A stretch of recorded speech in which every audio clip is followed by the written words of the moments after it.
Volume 2, Chapter 17, Virginia Tobacco.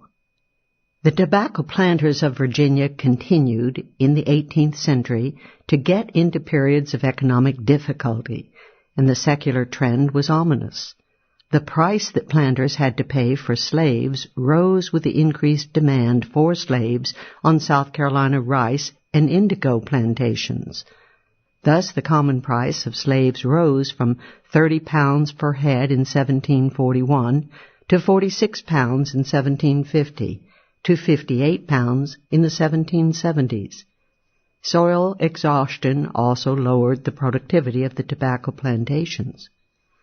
The tobacco planters continued to try to escape their dwindling fortunes on the market by seeking special privilege. A favorite device was a compulsory cartel imposed by the state to restrict tobacco production. Production quotas were then imposed on each plantation.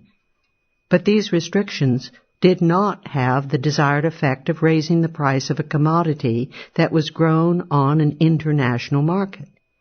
And curtailment in one area provided a lively inducement for other farmers to fill the gap by increasing their output. Moreover, the cartel schemes worked the greatest hardship on the small planter. Tobacco was the major monetary medium in Virginia and Maryland, and the small planter was forced to pay fixed sums in tobacco for governmental fees, taxes, and quit rents. Hence, forced restriction on the amount of tobacco grown was a great hardship on the small planter, whose fixed fees loomed larger in proportion to his total output.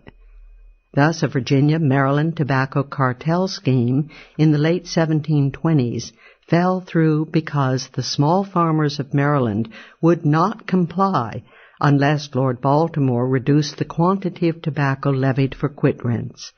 When Lord Baltimore refused to agree, the scheme had to be abandoned. The Virginia planters also tried to escape their difficulties by exploiting the British merchant creditors, that is, by inducing the government to interfere in the process of collecting contracted debts. In 1708, Maryland passed a law decreeing that debtors might escape a debt by declaring bankruptcy, but the Crown disallowed the law on the cogent ground that the planters might easily defraud their creditors. Virginia in 1749 allowed planters to pay debts in depreciated Virginia paper currency. All such laws were also disallowed by the Crown as invasion of the creditor's property. And in 1732 Parliament specified that the lands and slaves of the planters were liable for their debts. The tobacco merchants have had a bad historical press. The general assumption has been that the merchants purchasing tobacco exploited the tobacco planters, doing so both as creditors and as payers of supposedly excessively low prices. But middlemen no more exploit their customers or suppliers than does any other group on the free market. All prices, whether selling or purchasing, are set by supply and demand in the ultimate service of consumers. Neither is anyone forced to go into debt. On the market, the creditor supplies a valuable service for which he is paid by the debtor. There were essentially two methods by which planters sold their tobacco in the 18th century. The large coastal planters sold to London merchants on consignment, shipping the tobacco from their wharves for sale abroad. Serving as agents of the planters, the merchants were obviously in no position to do any exploiting. The small upland planters, on the other hand, not being in a position to finance or take risks for the longer period, sold their tobacco outright to Scottish merchants, who established stores in Virginia to buy the product and then resold it at Glasgow.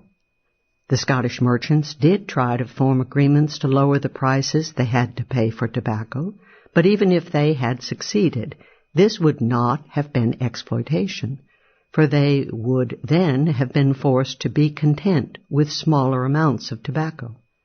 The marginal tobacco farmers hit by lower prices in relation to their cost, would have shifted to other lines of work. But such buyer cartel agreements could not succeed in the face of free competition and the force of the market.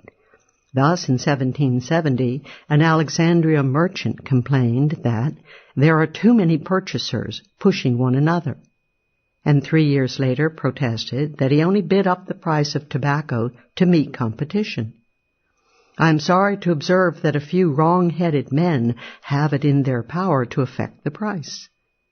And newly established merchants, attracted by any temporary success in pushing down prices, had to bid up their buying prices in order to attract the business of suppliers.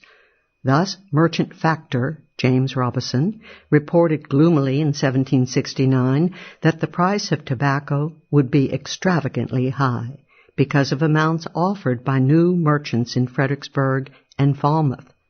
Some months later, he reported with equal concern that he would have to abandon his refusal to buy tobacco for more than 25 shillings because of the competition of new stores. And when merchants at Dumfries, Virginia, tried to lower the buying prices in 1770, other merchants quickly increased their competing business in Fauquier County. Furthermore, if the planters felt that the merchants' bids were too low, they could always decide to ship on consignment to London, as they did in 1773. As Professor James H. Soltow concluded in his admirable article on the subject, from a business point of view, the tobacco buyer had not only a short-run interest in purchasing as much tobacco at as low a price as possible, but also a long-run interest in establishing and maintaining a market for his goods and services. Shrewd entrepreneurs engaged in a competitive business recognize that profits derived from efficient use of the capital invested in ships, stores, and goods. Robison, a merchant factor, summarized the policy of tobacco purchasers in this way: such is the course of our trade that we must endeavor to buy all the tobacco we can at the different stores at whatever is the market price, the company not being willing to lose any of their interest in this branch to any person whatever.